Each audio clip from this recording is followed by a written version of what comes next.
오늘은 바울처럼 예배하라 라는 제목으로 말씀드리겠습니다.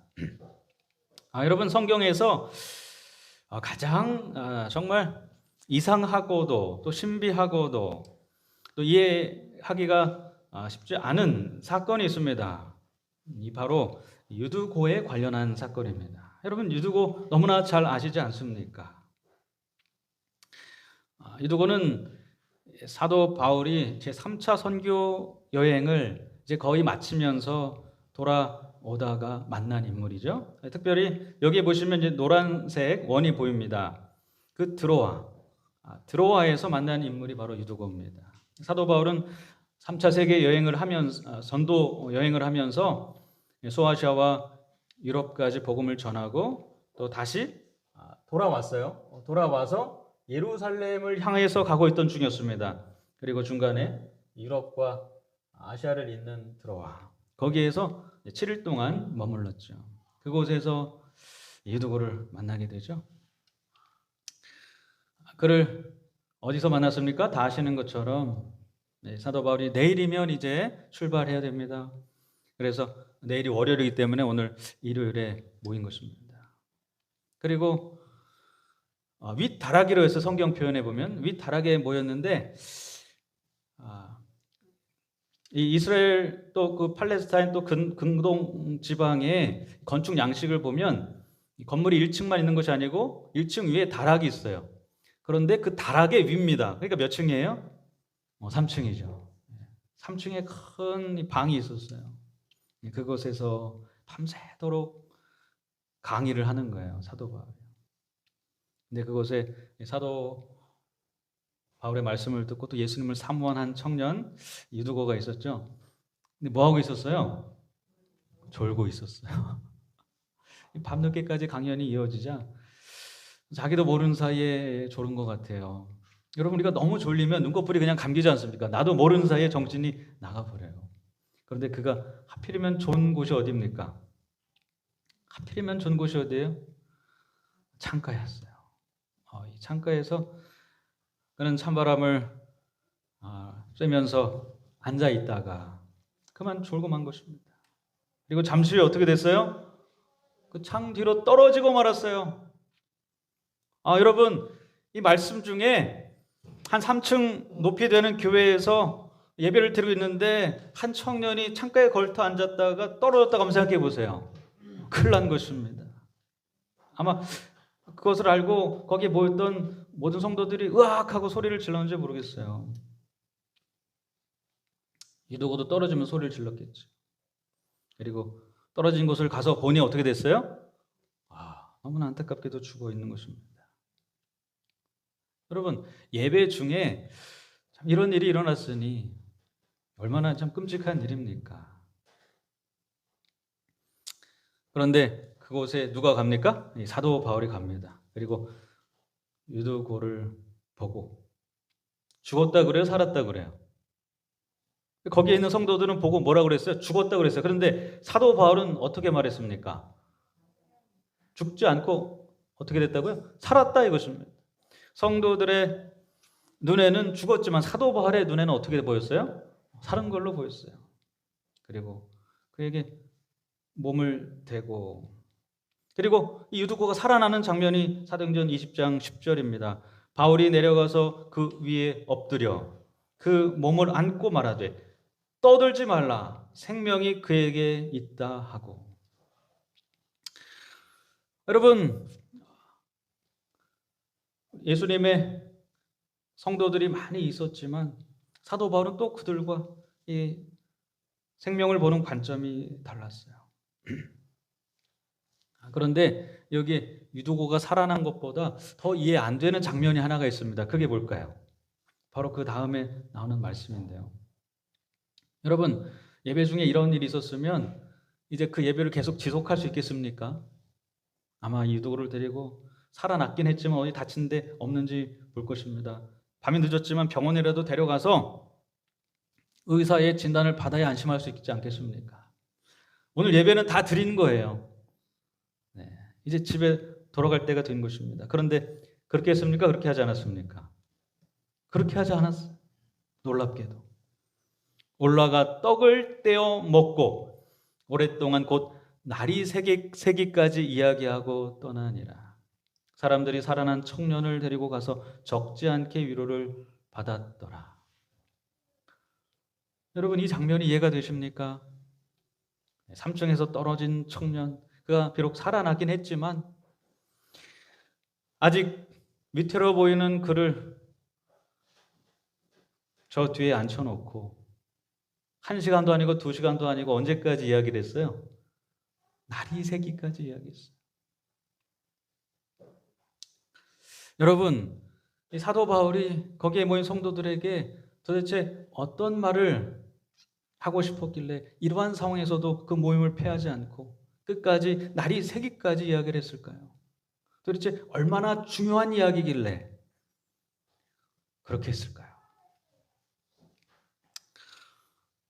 여러분, 우리는 이 말씀을 살펴보면서 어쩌면 이해 안 되는 상황들을 보면서 이 말씀과 현실과의 괴리를 느끼고 있는지 모르겠습니다. 어떤 괴리가 있습니까? 현실은 뭐예요? 이 유두고가 예배 중에 3층에서 떨어져서 죽은 게 현실이에요. 근데 사도 바울은 살았다고 그럽니다. 드로아에 모였던 성도들은 핍박받고 있는 중이었습니다. 이 당시에는 예수 그리스도를 믿고 그리스도인이 되는 것이 쉽지가 않았어요. 사람들로부터 이상한 사람 취급받고 환영받지 못할 일이었습니다. 그러나 사도 바울은 밤새도록 너희가 아직도 평안하다, 그 이야기를 하고 있는 것입니다. 그들은 궁핍했습니다. 많은 경우에 그들은 풍족하지 못했습니다. 그런데 사도 바울은 그들이 풍족하다고 밤새도록 말하는 것입니다. 여러분, 그들은 불안했어요. 아니, 예배 드리다가 3층에서 떨어지는 것을 봤어요. 그뿐만 아니라 그들은 또 그리스도인으로서 이 세상을 살아가는 것 자체, 거기에 불안을 또 느꼈습니다. 그러나 사도 바울은 밤새도록 너희가 안전하다고 이야기를 하는 것입니다. 여러분, 그곳에 모인 성도들은 분명 그들의 형실이 녹록지 않고 어려웠음에도 불구하고 사도 바울은 밤새도록 그들에게 그들이 평안하다, 안전하다 하는 말씀을 그들이 들으면서 말씀과 현실 간의 어떤 괴리를 느끼지 않았을까요? 여러분, 그런데 그 사도 바울이 어디를 가고 있는 중이었습니까? 예루살렘을 가고 있는 중이었어요. 이 예루살렘도 사실은 현실과 말씀 간에 이 괴리가 있는 곳이에요. 여러분, 이 예루살렘은 뭐 하는 곳입니까? 종교의 중심지로서 예배하는 곳이죠. 이곳에서는 사랑이 넘쳐야 할 곳입니다. 그런데 사도 바울의 현실은 무엇이었습니까? 그곳에 가면 유대인들이 사도 바울을 죽이려고 기다리고 있어요. 그게 현실이에요. 여러분, 현실과 이 말씀 간의 괴리가 있는 것입니다. 여러분, 지금은 어떻습니까? 지금 이 예루살렘이요. 하나님의 성전이 있는 곳, 하나님의 말씀이 흘러 넘칠 것 같은 이곳, 이 예루살렘. 지금은 현실과 말씀 간에 좀 조화가 있습니까? 예루살렘이 편안한 곳이 됐습니까? 그야말로 세계에서 가장 안전한 곳이 됐습니까? 그렇지 않아요. 지금도 이 괴리는 계속되고 있는 것입니다. 여러분, 이게 뭘까요? 이스라엘의 밤하늘입니다. 불꽃놀이 하고 있을까요? 네, 아름다운 성광이 하늘을 수놓고 있죠? 어떻습니까? 정말 불꽃놀이 하는 것 같죠? 네. 하늘의 곳곳에 이 꽃이 핀 것처럼 이렇게 있습니다. 그런데 이것은 불꽃놀이 하는 것이 아닙니다. 여러분, 뉴스에서 보셨죠? 팔레스타인 이 가자 지구에서 박격포를 수백 발을 쏩니다. 그리고 이스라엘에서 그것을 방어하기 위해 아이언돔에서 미사일이 날아가서 마저도 폭발하는 장면이에요. 여러분, 이곳이 어디예요? 예루살렘이에요. 하나님의 말씀과 그로 인한 기쁨과 평화가 흘러 넘쳐야 될 예루살렘. 근데 그곳의 현실은 어떻습니까? 사도 바울 때나 지금이나 무엇으로 가득 차 있어요? 증오로 가득 차 있는 것입니다. 종교적인 분쟁으로 말미암아 서로 어떻게든 죽이지 못해서 안달하고 있는 것입니다. 여러분, 현실과 말씀 간의 괴리가 좀 느껴지지 않습니까? 사도 바울의 말씀을 듣고 있었던 그 당시의 성도들도 또 지금 이 시대를 살아가고 있는 우리들도 어쩌면 우리의 현실과 말씀 간에 괴리를 느끼면서 살고 있는지 모르겠습니다. 그렇게 사도 바울은 이제 드로아를 떠나서 예루살렘으로 가려던 참이었습니다. 그리고 사도 바울은 이 드로아에 모였던 성도들에게 이것이 나의 마지막이 될 것이라고 말하는 것입니다. 여러분, 하나님을 섬기는 성전이 있는 곳에 사도 바울이 가는데 그것이 그의 마지막이 됐어요. 이것이 얼마나 현실과 말씀과 동떨어진 비참한 현실 속에 그가 있는 것입니까? 성도들은 그래서 자리를 뜰 수가 없었어요. 그날, 그 다음 날이면 이제 떠나는데 이 사도 바울을 다시는 못 본다고 생각한 것입니다. 그러니 어떻게 그곳을 떠날 수가 있었겠습니까? 여러분이 만약에 그곳에 앉아 있었던 성도라고 한번 생각해 보세요. 이제 사도 바울 다시는 못 봅니다. 그렇다면 여러분은 사도 바울에게 어떠한 질문을 좀 하고 싶으십니까? 어떠세요? 사도 바울이 만약 여러분 앞에 있고 이제 내일이면 떠나는 것입니다. 그럼 여러분 어떤 질문을 좀 하고 싶으십니까? 그들은 사도 바울을 놓아주지 않았어요. 그리고 아마 이런 질문을 하지 않았을까요? 정말로 예수님의 부활을 목격했습니까? 그 얘기를 좀 들려주세요. 수없이 들었지만 다시 듣고 싶은 것입니다. 그리고 왜 꼭 예루살렘에 가려고 합니까? 거기 가면 죽습니다. 그 이유를 좀 듣고 싶었을 것입니다. 그리고 죽음이 두렵지 않습니까? 그곳에 가면 죽는데 괜찮습니까? 이런 것들을 묻고 싶지 않았을까요? 사도 바울도 그것들에 대하여 대답하지 않았을까요? 그러다 보니까 이제 한밤중이 지나고 벌써 닭이 꼭 깨어 울고 해가 떠오르는 것입니다. 이제 안 갈 수가 없어요. 월요일이 됐기 때문입니다. 떠나야 하는 것입니다. 사도 바울은 왜 꼭 예루살렘에 가야 했을까요? 그리고 죽음이 두렵지 않았을까요? 거기에 대하여 사도 바울은 무엇이라고 대답합니까? 그가 명확하게 이렇게 대답합니다. 사도행전 20장 24절입니다.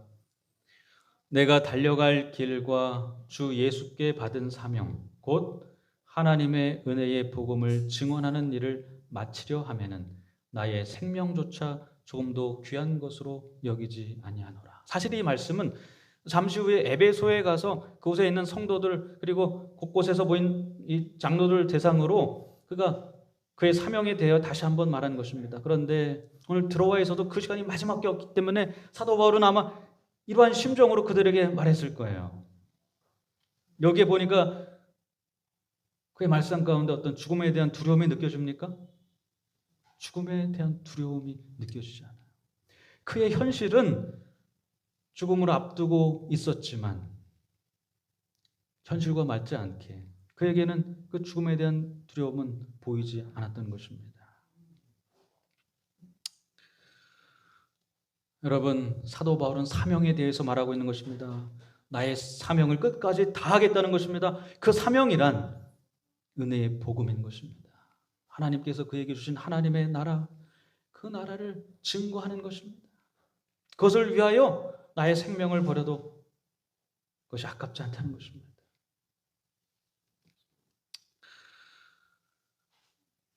여러분, 우리의 현실을 한번 보시기 바랍니다. 그리고 하나님께서 성경을 통해서 우리에게 하시는 말씀을 한번 생각해 보시기 바랍니다. 어쩌면 현실과 말씀과의 괴리가 커서 도저히 이해가 안 되는지 모르겠어요. 그런데 우리가 꼭 기억해야 될 것이 하나가 있는데 그것이 무엇이냐면 하나님의 나라는 세상의 관점으로 바라볼 때는 이해할 수가 없다는 것입니다. 그러면 어떻게 하면 이해할 수 있을까요? 하나님의 나라를 어떻게 하면 우리가 알 수 있을까요? 세상의 관점으로 보면 우리 현실과 너무나 맞지 않아요. 여기에 고린도전서 2장 12절에 그 답이 있습니다. 사도 바울이 그렇게 핍박받는 성도들 그리고 세상으로부터 괴롭힘을 받고 있는 그 성도들에게 하나님의 나라를 말하면서 이렇게 말합니다. 우리가 세상의 영을 받지 아니하고 오직 하나님으로부터 온 영을 받았나니 이는 우리로 하여금 하나님께서 우리에게 은혜로 주신 것들을 알게 하려 함이니라. 여러분, 여기에 세상의 관점이 아니라 하나님의 관점으로 세상을 보는 그 방법이 나와 있는 것입니다.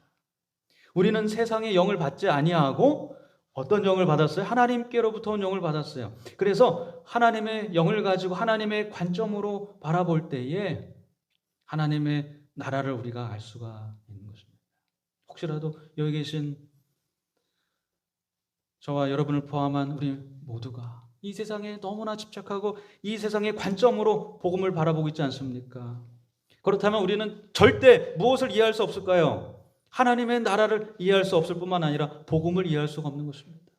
아니, 나의 현실은 이런데 경쟁해야 겨우 살아남는데 성경에서는 계속 사랑하라고 말하는 것입니다. 싸워 이겨도 모자른 판에 너에게 죄진 자라도 용서하라고 말하는 것입니다. 어떻게 이해할 수 있을까요? 이해가 안 되는 것입니다. 세상의 관점으로는 현실과 말씀은 너무나 동떨어져서 도저히 하나가 될 수 없는 것처럼 보여요. 사도 바울, 여러분, 사도 바울도 마찬가지였습니다. 그가 예루살렘으로 가는 것, 그리고 그곳에서 기다린 그의 현실은 어쩌면 죽을 수도 있는 그러한 일이었어요. 그러나 사도 바울은 하나님께서 그에게 주신 복음 사업을 마치기 위하여, 그 사명을 위하여 어디에 꼭 가야 했어요? 예루살렘에 꼭 가야 했어요. 그에게 예루살렘에 갈 수밖에 없는 이유가 몇 가지 있었죠? 첫 번째는 무엇입니까? 선교 보고입니다. 여러분, 사도 바울은 그냥 자기의 멋대로, 자기의 생각대로 그렇게 전도하고 다닌 그런 사람이 아니에요. 그는 분명하게 이 초대교회가 파견한 선교사입니다. 그리고 그 최종적인 선교 보고를 이제 모 교회인 예루살렘에 가서 성도들에게 보고할 의무도 있었어요. 그래서 그는 예루살렘에 가야 됐어요. 선교 보고를 해야 되는 것입니다. 어떻게 이방인들이 복음을 받아들였고 그들에게 하나님의 나라가 전파되었고 그래서 결과가 어떻게 됐는지 그걸 보고하러 가야 돼요.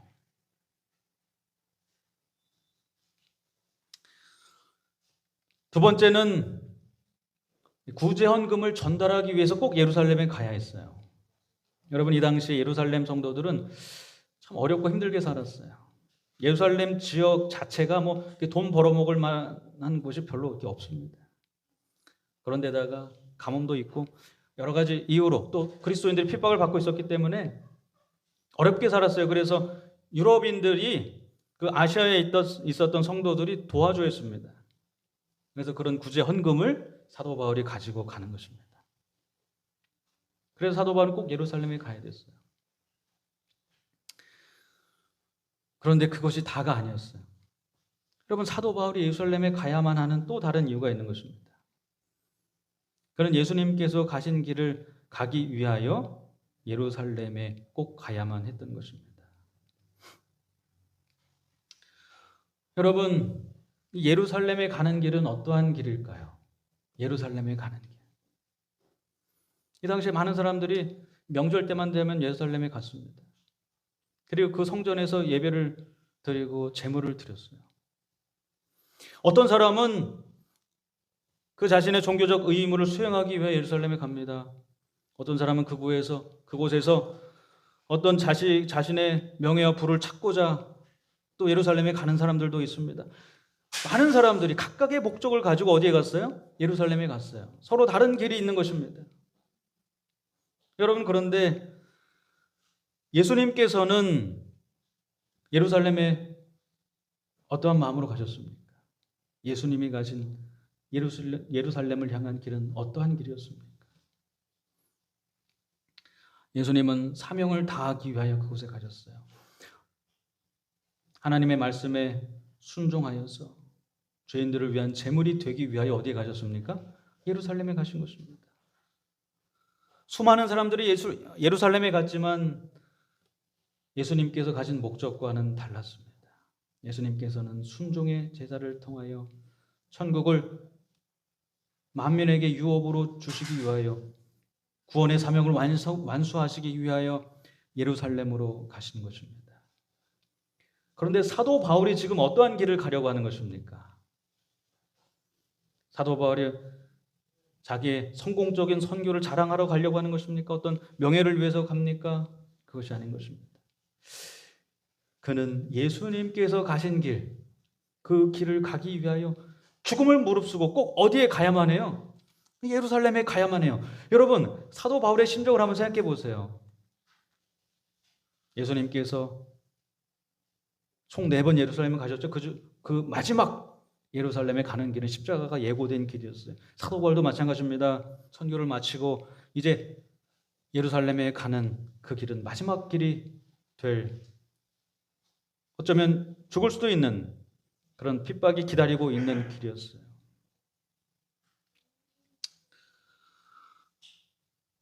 성도 여러분, 그러나 사도 바울은 그 길을 거부하지 않았습니다.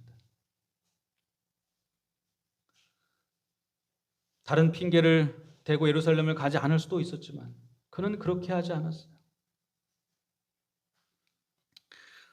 사도 바울은 자기의 십자가를 지기로 결심했습니다. 예수님께서 십자가를 지신 것처럼 본인도 예수님의 십자가를 멀리서만 바라보지 않고 그저 관중이 되는 것에서 넘어서서 그분이 지신 십자가를 자기도 지고 예루살렘을 향하여 가기로 결심한 것입니다. 여러분, 여기 이 그림이 그러한 사실들을 잘 보여주고 있죠. 예수님께서 십자가를 지고 가십니다. 그런데 많은 그분의 제자들이 그저 그것을 바라보고만 있었습니까? 아니에요. 사도 바울을 포함한 12제자들, 그들이 모두 나름대로 예수님이 진 십자가를 지고 갔어요. 그것을 잘 표현하고 있는 그림입니다. 여러분, 사도 바울은 어떠한 자였습니까? 사도 바울은 어떠한 자였습니까? 성도들을 핍박하던 자였지 않습니까? 예루살렘에서 하나님의 귀한 성도들을 뭐하던 자였어요? 죽이던 그런 자였어요. 그가 그리스도인들을 죽일 때 그의 마음에 평안이 있었겠습니까? 내가 반드시 저 이단들을 박멸하리라 그렇게 결심하고 나아가서 많은 그리스도의 제자들을 죽음에 또 감옥에 넘겨줄 때 그의 마음 가운데 통쾌함이 있었는지는 모르겠으나 진정한 평안은 없었을 것입니다. 그런데 이제 상황이 바뀌었어요. 상황이 바뀌었습니다. 그리고 자신이 그리스도인들을 핍박했던 그 예루살렘에 이제 다시 가는 것입니다. 지금은 그리스도의 제자를 잡아서 감옥에 넘겨주고 죽음에 넘겨주기 위하여 가는 것이 아니라 상황이 역정돼서 본인이 뭐 하기 위해서 가는 거예요? 이제 죽을 수도 있는 그 길을 이제 가게 되는 것입니다. 그러나 사도 바울의 마음에는 뭐가 있었을까요? 그리스도의 십자가를 진 자들을 핍박할 때는 없었던 본인이 그리스도의 십자가를 지고 가는 중에 그의 마음에는 무엇이 있었을까요? 여러분, 예전에는 알지 못했던 평안이 그의 마음속에 밀려오는 것입니다. 사도 바울은 정말 죽은 사람이었어요. 핍박받는 사람이었어요. 궁핍한 사람이었어요. 부활한 사람이었어요. 지금까지 쭉 그래왔습니다. 그런데 이상하게도 예수님께서 가신 그 예루살렘을 향한 길, 그 길을 자신의 십자가를 지고 가니 그의 현실은 이랬지만 그의 심령 속에는 아무도 알 수 없는 평안이 밀려오는 것입니다. 풍족과 그리고 자신이 안전하다는 사실, 그것을 그가 확실하게 알게 된 것입니다. 자신 안에 진정한 생명이 넘치고 있다는 사실을 그가 알게 됐어요. 예수님이 지신 십자가를 지고 갔을 때 그의 마음 가운데 이르러 온 평안이었습니다. 성도 여러분, 오늘 우리 앞에도 십자가가 있습니다. 예수님께서 지신 십자가인 것입니다. 여러분, 이 십자가를 옆에다 두고 가시렵니까? 아니면 이고 가시렵니까? 혹시라도 우리의 현실이 말씀과 너무나 괴리가 있는 것처럼 보이고 그것 때문에 고통스럽고 고민스럽다면 예수님의 십자가를 지고 일단 출발해 보시기 바랍니다. 여러분, 하나님께서 우리에게 허락하신 하나님의 나라는 십자가를 지고 갈 때 드디어 우리 눈앞에 나타나는 나라임을 잊지 않게 되시기를 간절히 바랍니다. 그래서 예수님께서 마태복음 11장 27절에 뭐라고 말씀하셨어요? 자기 십자가를 지고 나를 따르라, 이렇게 말씀하셨습니다. 그저 십자가를 벗어놓고 멀리서 바라볼 때는 우리가 살고 있는 이 현실과 하나님의 말씀은 터무니없이 너무나 달라요. 도저히 하나님의 말씀을 이해할 수가 없는 것입니다.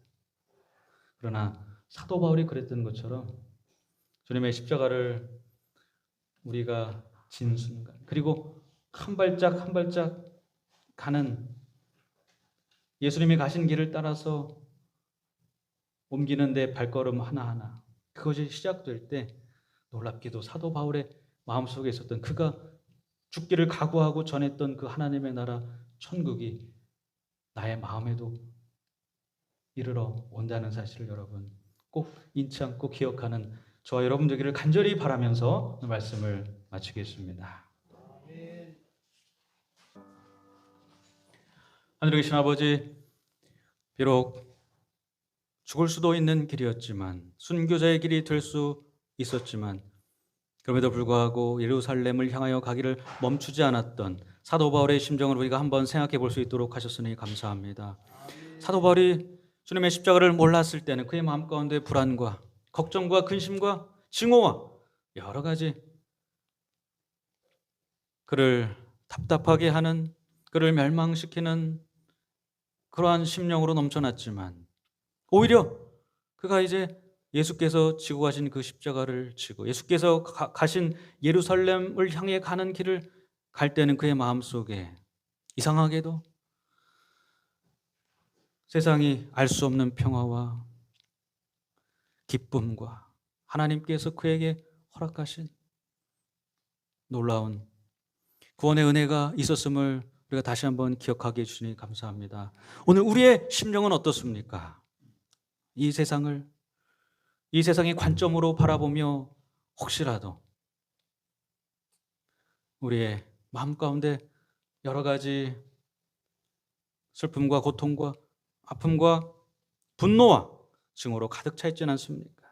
그렇다면 사도 바울이 했던 것처럼 이제 멀리 떨어져 있었던 주님의 십자가를 다시 한번 내 어깨에 지고 걷는 일이 우리에게도 일어날 수 있도록 인도하여 주시옵소서. 아멘. 그래서 그 전에 주님의 십자가를 지기 전에 알 수 없었던 하나님의 나라를 사도 바울이 그랬던 것처럼 우리도 경험하고, 나도 기꺼이 주님께서 가신 그 길을 가겠노라고 결심하는 주님의 성도들이 다 될 수 있도록 인도하여 주시옵소서. 오늘 머리 숙인 우리 모두에게 역사하셔서 언젠가부터 지고 있지 않았던 주님의 십자가를 이제 다시 지고 주님께서 걸어가신 그 길을 따라 우리도 걸을 수 있는 그러한 주님의 진정한 제자가 될 수 있도록 역사하여 주실 것을 믿고 바라오며 사랑에 충만하신 예수님의 이름으로 기도드렸습니다.